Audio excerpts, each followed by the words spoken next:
Shandana Mufti. I'm here for ABScream Media with two of the guys from Conditions. Do you guys want to introduce yourselves? My name is Alex and I play guitar. I stumbled on that at first. Yeah, I'm Brandon. I sing in the band. Okay, so how's your career been going so far? It's been good. It's been fun.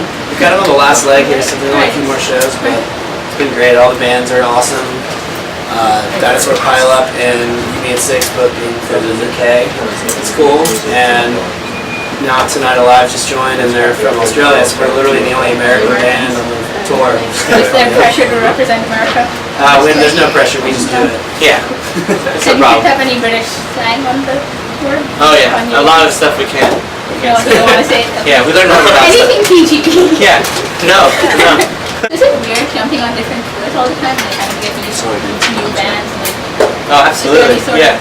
I'm personally pretty socially awkward. I can be at times, so like I don't really like to introduce myself, and I guess taken out like I'm like a dick, but I'm not. I just don't want to talk to people because I'm just like I'm a learner. I'm the exact opposite. He's the exact opposite. I am like I try to go all and I'll forget their name right off the bat. I'll like first day I try to do it myself, whatever.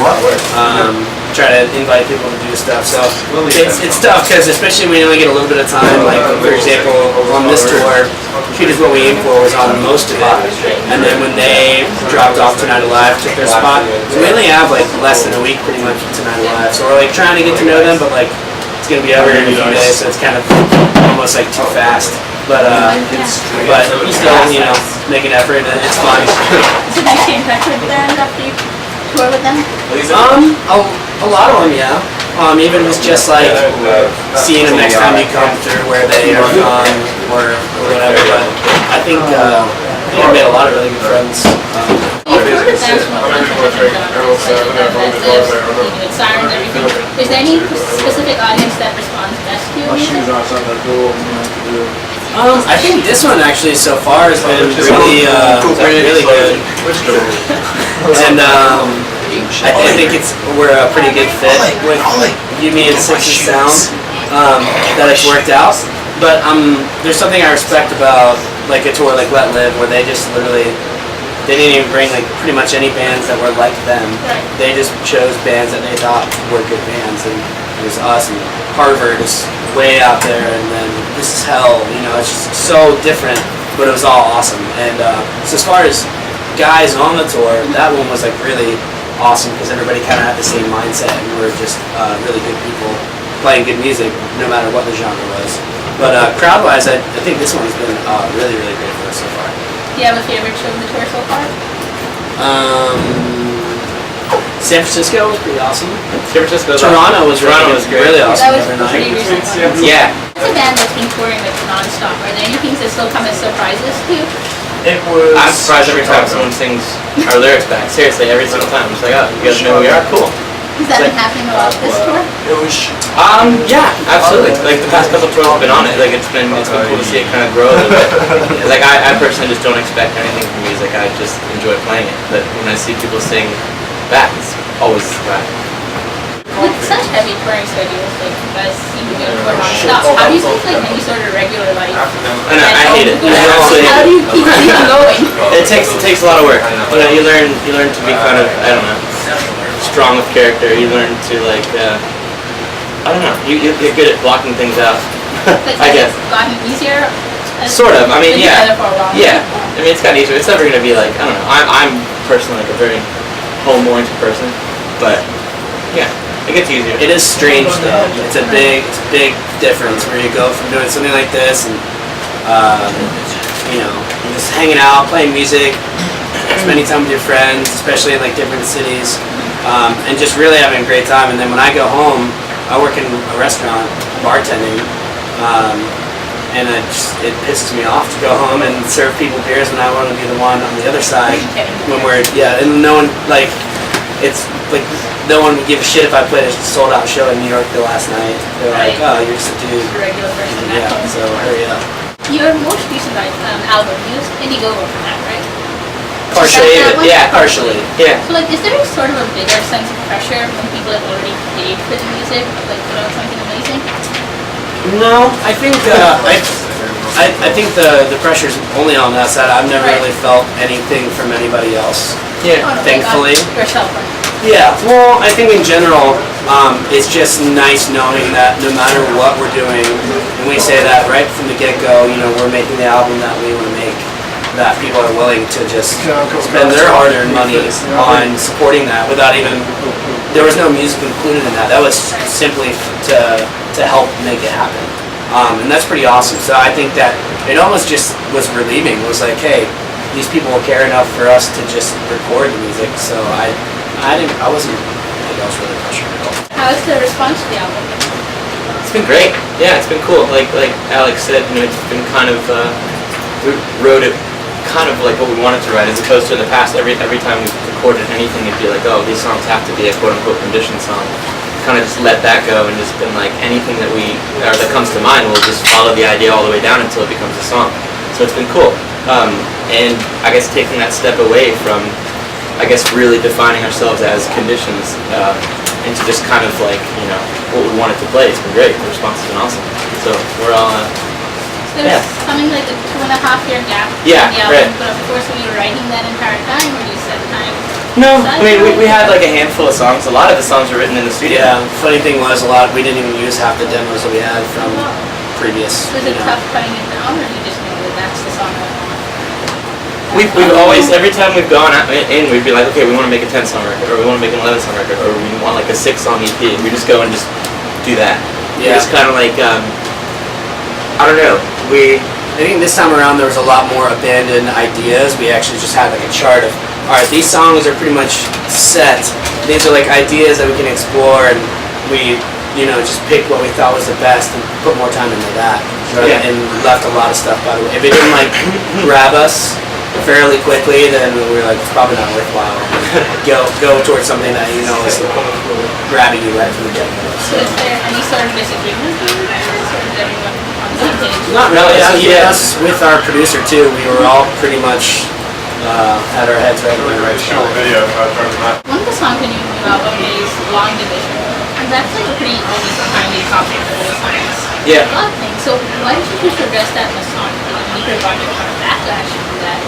People I don't know. I've wanted to write that song forever, and like I've had those like I guess lyrics toying around in my head for years, and it's just something that really gets to me. Like I can't stand why people get so consumed with these I view it as petty.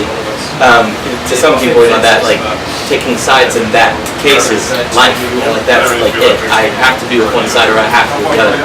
I just think that's so stupid because I think a lot of that, I guess, power and energy that's put into those things, it just makes it way too easy for you to forget what's really happening. That's life itself, and I just cannot stand people who spend this life preparing for another, or spend this life on a soapbox saying that this is where it came from. And it's like, it doesn't matter, it's here now.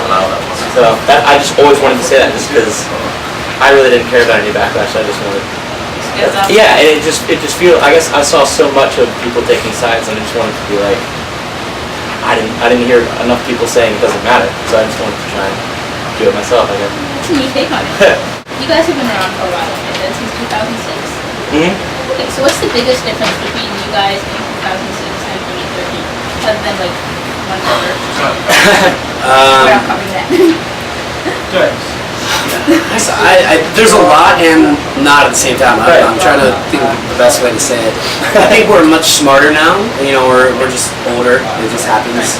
And yeah, I think we're smarter with decisions we make, and we care a lot less about, you know, like petty things that we thought were so important as a young band coming up, and like certain opportunities, and like trying to take everything and make everyone happy and yada yada. It's like now it's just like, you know, that really doesn't matter, and it's maybe against what we're about, so we're not going to do that. So like, because early on we'd take any tour we possibly could, we'd hop on any show we possibly could, and now it's like, I don't really know if I stand for what that band stands for, we shouldn't do that. Right. So, we'll skip out on opportunities to play in front of hundreds of people a night, but knowing that it's not what we want to be associated with. Does that happen a lot, or is it? Happens more than I wish it did. Yeah, it's true. Yeah, we've been turning down a lot of things, and it's not because like we think we're better. We just know what we want Conditions to stand for and what we want people to associate with Conditions. I never thought we could do that, and I remember seeing something years ago during like the whole kind of like rap rock era around the turn of the 2000s. Deftones is a band that we like adored, and they were kind of lumped in with that because it was just like this heavy scream, sing sort of thing, and they didn't tour. They got offers from Limp Bizkit, from Korn, from you name it, and they didn't take any of them because they just didn't want to be associated with it. And now look at the lasting power. I mean, those bands pretty much fallen off, and Deftones are still consistently putting on amazing records. They're on a big tour right now. Yeah. Well, that kind of points out another question I had, which is your Facebook bio says that the best art stands for something. So what does Conditions stand for? You know, that's always a tough question because Imagine. I don't know. Yeah, I know. It's like one. Yeah, how do you condense everything? But like, I don't know. I guess without sure, like I guess at the risk of sounding cliche, I'd say just reality. Like we stand for just being here. Like I don't know.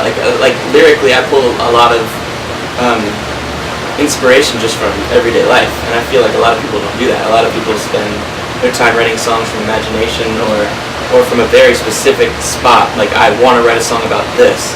Like I've never really done that. I've always been like, I want to say like what I'm feeling now, like what is inspiring me now. And yeah, that question always makes me just jumble my words. But yeah, I think I think there's different songs that have like that represent different things, but I think more of anything is just a moral thing. You know, there's songs about making mistakes and that's okay, and there's songs about respecting people. You know, like it's very simple. It sounds crazy to have to like say something about it, but everybody's so fucking stupid that you have to sometimes. So I mean, yeah, I would like to think that we come across the message of just being a little more positive and talking about good things in life rather than slitting your wrist and hating girls. Amen. It's just dumb. That's pretty consistent with your long division. Yeah, That's exactly. This is a question which I wasn't sure I was going to ask, since you might have brought it up with the taking your course thing. As a band, what do you think the biggest mistake you made is? Yeah, we made a bunch of mistakes. I don't know if I can pinpoint one. Or your least favorite. Yeah, like you were saying in an interview earlier, I mean, we've made some mistakes with people that we brought into Conditions, like on an outward level, like managers or booking agents. We've never really had like a good team behind us until like recently. Like now, we're really happy where we are, but we've made some pretty weird decisions and got ourselves pretty screwed sometimes. I think one management company in general, I might pinpoint as my biggest mistake. Oh yeah. We were really pressured into it. It happened really quickly. It only lasted a few months, but within that few months, I think it was like the kind of the height of when we were kind of, I guess, shopping around with different labels, and I mean to the point where we were on conference calls with those label heads and lawyers and all this and that, negotiating things, and then like at the hands of the people managing us just fell apart, and we had no idea what happened. Like, I still don't even know what happened. Like we had these great deals on the table and they blew it, and then I never really heard back, you know. So, and we ended up going the route we took, and I don't regret that. We were able to do great things, I think, with what we had. But yeah, those people, if I ever see them again, it's not gonna be great. So how do you recover from something like that? That was when we went. That was right before we went to the studio to record Fluorescent Youth, and I think it was at that point we were just like, I don't give a shit what's expected of us or what it is. We did that record because we wanted to do that record. Yeah. We had a lot of people chatter in our ears with, well, you should write a song like this, or it should be like this, and we at that point we're like, I don't care. We're just gonna make the record we want to make, and we did. And I think. I mean, I'm still happy with the songs that are on there, and I think it was a good first fulling to step off of. So. Yeah. Last question. You recently put out a cover of With or Without You by YouTube. I've heard Timmy Eatworld come up a lot in all your interviews, so I was wondering, have you covered them yet? No. I think that was too easy of a choice. That was definitely on the list. Yeah. There are some Jimmy World songs definitely on the list of things that we were talking about, but I think it makes too much sense. You know, I would rather do something that's like, oh, they did that, that's interesting, and I kind of like their take on it. Hopefully people say that. Yeah. Instead of just being, oh, they covered this Jimmy World song because they kind of sound like them, or they're really influenced by them. I don't know. We have a never-ending list. Every time the radio comes on, like, oh, dude, we should cover this. Oh yeah. So that's the first thing we say in the band now. When any song comes on.